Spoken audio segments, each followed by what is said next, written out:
ელენე, პირველ რიგში აი რომ დავაკვირდეთ ბოლო პერიოდში ამ ეგრეთ წოდებული ტროტუარის საქმეზე ჩანიშნულ სასამართლოებს და გამოტანილ გადაწყვეტილებებს თითქოს შეგვიძლია ასე ვთქვათ რომ გენდერული ნიშნითაც შეგვიძლია გავყოთ, ხო? იმიტომ რომ ნახეთ ჩვენ რამდენიმე მამაკაცი, რომელიც 4 და 5 დღით გაუშვეს იზოლატორებში, მაგრამ რატომღაც ამ ეტაპამდე ყოველ შემთხვევაში ქალების მიმართ ეს არის სიტყვიერი გაფრთხილება, ხო? აი რასთან გვაქვს საქმე თქვენი აზრით და თქვენი დაკვირვებით? მოგესალმებით, მადლობა მოწვევისთვის.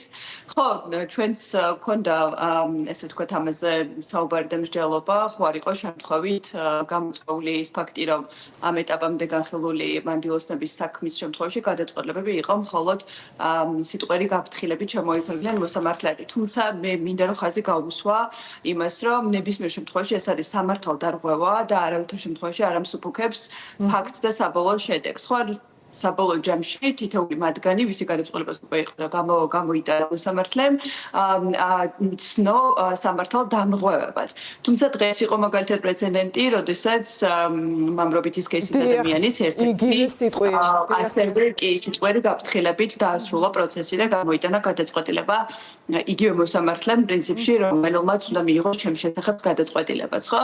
ამიტომ ესე რაღაცა ერთგვარ ლოგიკას ნაკლებად მიყვება ხოლმე ამსა როგორც ყველა საქმის ასევე, მაგრამ ამ საქმის ირგვლივაც არსებული სიტუაცია ვითარება და თვითონ გადაწყვეტილებები. ეხა ქუჩის გადაკეტვების შემთხვევაში ჩვენ ნახეთ, რომ ქალებსაც ისე უშვებდნენ ორ-ორი კვირით იზოლატორებში, როგორც ხვებს, ასე რომ ხო, აქ ლოგიკას არ ექვემდებარება, უბრალოდ ჯერჯერობით ამ ეტაპზე, რასაც გვაჩვენებს, უფრო მეტად ტენდენცია აქეთ მიანიშნებს. აი, აქედან გამომდინარე, ელენე, თქვენ არ ვიცი, საერთოდ შეიძლება თუ არა მოლოდინებზე საუბარი ქართული ოცნების სასამართლოს პირობებში, მაგრამ 11-ში რა გადაწყვეტილების მოლოდინი გაქვთ ახლა, მაგრამ ქართული ოცნების მოსამართლეებს ასევე არაფერი დაუშლის, რომ განმეორების შემთხვევაში, როდესაც იგივე ბრჭყალებში კანონდარღვევა ერთწლიან სასჯელს ითვალისწინებს, ამ შემთხვევაში უკვე ყველანაირი ფაქტორების გათვალისწინების გარეშე გაგიშვან ყველა შემდეგ ერთწლიანი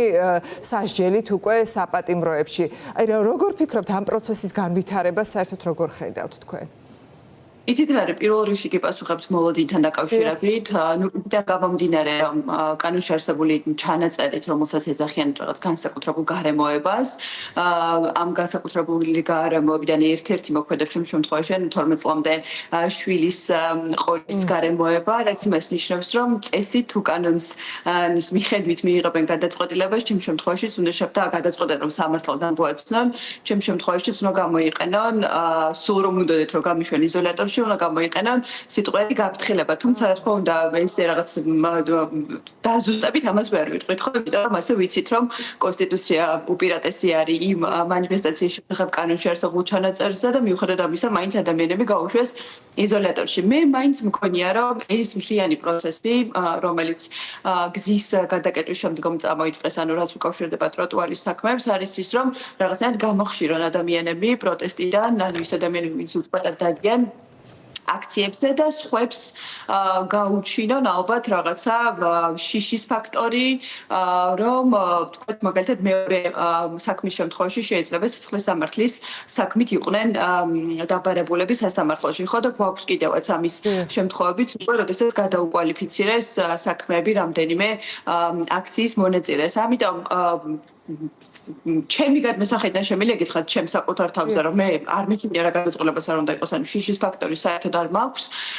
არც პირველი შემთხვევის მერებს ვთქვათ არ ვაპირებ, რომ პროტესტს მოუწყდე და არ გავაგრძელო იმის პროტესტება, რასაც ვაპროტესტებ წელიწადზე მეტია.